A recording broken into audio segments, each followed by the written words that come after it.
मौत से किसकी रिश्तेदारी है, मौत से किसकी रिश्तेदारी है, आज मेरी तो कल तेरी बारी है। दोस्तों, गायकी की दुनिया का सबसे बड़ा सितारा, गायकी के दुनिया में सबसे रोशनदार चेहरा, हिंदुस्तान की कोयल लता मंगेशकर आज हमें छोड़कर चली गई है। आज के इस वीडियो के माध्यम से मैं बादशाह खान उन्हें भावपूर्ण श्रद्धांजलि देता हूं और उनकी जिंदगी से जुड़े चंद बातें आपके साथ शेयर करना चाहता हूं।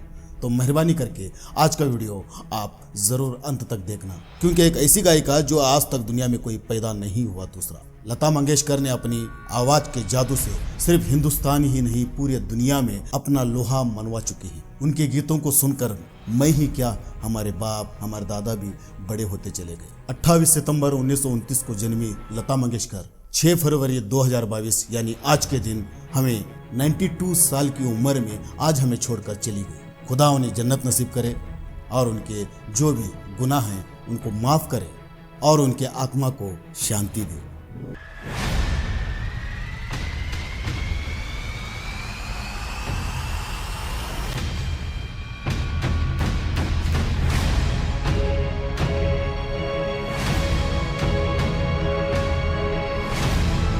आज उनकी मौत कोविड से जुड़े कॉम्प्लिकेशन से 6 फरवरी को आज हो गई।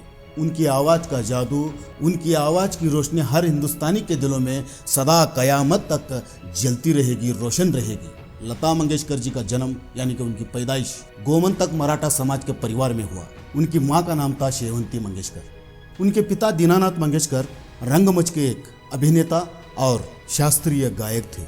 उनकी मां शेवंती मंगेशकर दीनानाथ मंगेशकर की दूसरी पत्नी थी।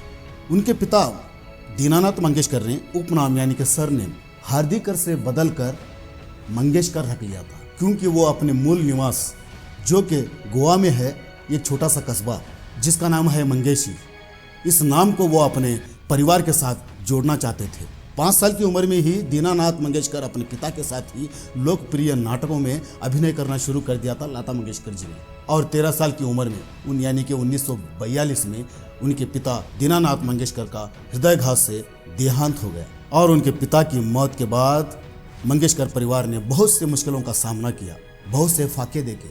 ऐसे में उनके सबसे करीबी दोस्त विनायक दामोदर कर्नाटकी ने उनका हाथ थामा और लता जी को अभिनेत्री और गायिका बनने के रूप में उनको सपोर्ट किया।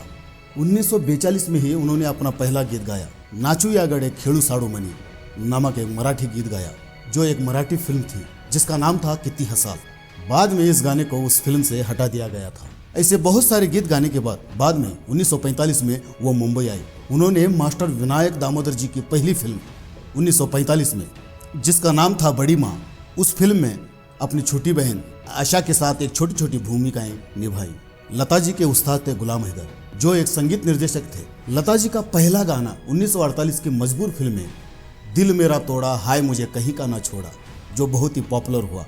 लता मंगेशकर जी अक्सर कहते हैं कि गुलाम हैदर ही मेरे असली गुरु हैं, मेरे असली उस्ताद हैं, जिनकी बदौलत मैं आज बहुत कुछ बन पाई हूँ। ऐसा ये भी कहा जाता है कि उन्होंने शुरू में स्टार्टिंग में उन्होंने मशहूर गायिका नूरजान को कॉपी किया था, लेकिन बाद में उन्होंने खुद की आवाज़ को विकसित करना शुरू कर दिया। हिंदी फिल्मों में गाने के लिए उन्होंने उर्दू भी सीखी। उन्होंने 30,000 से भी ज़्यादा गाने और 30 से भी ज़्यादा भाषाओं में गीत इस दुनिया को, इस हमारे हिंदुस्तान को देकर विरासत में चली गई है। उनकी गायकी की विरासत दुनिया में न खत्म होने वाली दौलत है, न खत्म होने वाली एक विरासत है। उनकी विरासत को हमें संजो कर रखना है, उसका सम्मान करना है। 1949 में उन्होंने महल फिल्म के लिए एक गीत गाया जो काफ़ी मशहूर हुआ। वो गाना है आएगा आने वाला। संगीत की दुनिया में कहा जाता है कि जिस खूबसूरती से इस गाने को लता मंगेशकर जी ने गाया था, ऐसा कोई भी दुनिया का गायक गा ही नहीं सकता। 1956 में चोरी चोरी फिल्म के लिए उन्होंने एक गीत गाया, रसिका बलमा, और इस गीत के लिए उन्हें सर्वश्रेष्ठ फिल्म फेयर अवार्ड दिया गया। और फिल्म फेयर अवार्ड देने का सिलसिला 1958 में शुरू किया गया था। 1958 से लेकर 1966 तक सर्वश्रेष्ठ गायिका की श्रेणी में उन्होंने लगातार फिल्म फेयर अवार्ड जीते। लेकिन 1969 में अपनी उदारता का उदाहरण देते हुए उन्होंने 69 में फिल्म फेयर अवार्ड लेने से मना कर दिया, क्योंकि नए नए गायकों को बढ़ावा मिल सके। 1972 की फिल्म परिचय के लिए सर्वश्रेष्ठ महिला पाश्चात्य गायिका के लिए पहला नेशनल अवार्ड जीता। 1958, 1962, 1965, 1969, 1993 और 1994 इन्होंने फिल्म फेयर अवार्ड जीते।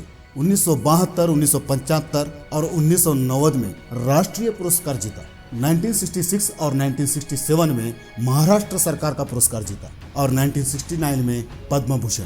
इनको 1989 में दादा साहेब फाल्के पुरस्कार से भी सम्मानित किया गया और 1993 में फिल्म फेयर का लाइफ टाइम अचीवमेंट का पुरस्कार भी इन्हें दिया गया। 1997 में राजीव गांधी पुरस्कार, 1999 में NTR पुरस्कार, पद्म विभूषण पुरस्कार, जी सिने का लाइफ टाइम अचीवमेंट का पुरस्कार और 2001 में भारत का सर्वोच्च नागरिक पुरस्कार जिसे भारत रत्न भी कहा जाता है, उस भारत रत्न के पुरस्कार से भी उन्हें सम्मानित किया गया। और 2001 में ही नूरजहां पुरस्कार और 2001 में ही महाराष्ट्र भूषण पुरस्कार से भी उन्हें नवाजा गया। ऐसे कोई गायिका ही पैदा नहीं हुई अभी तक जिनको इतने सारे अवार्ड मिले हैं। ऐसे गायिका करोड़ों और लाखों सालों में एक बार जिस दुनिया में आते हैं और अपने हुनर से, अपनी कला से, अपने किरदारों से पूरी दुनिया को अपना दीवाना बनाकर इस दुनिया से चले जाते हैं। क्या कोई दूसरा लता मंगेशकर आ सकता है?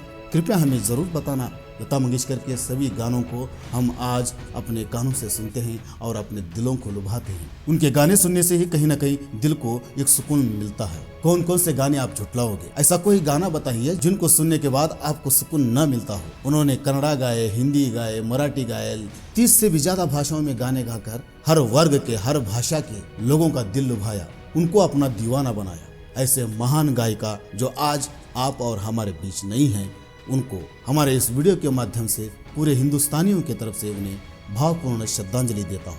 खुदा उनको सुकून दे, उनकी आत्मा को शांति दे। ओम शांति, ओम शांति, ओम शांति। मिलते हैं एक अगले अच्छे से वीडियो के साथ। तब तक के लिए दे दीजिए इजाज़त बादशाह खान को। जय हिंद।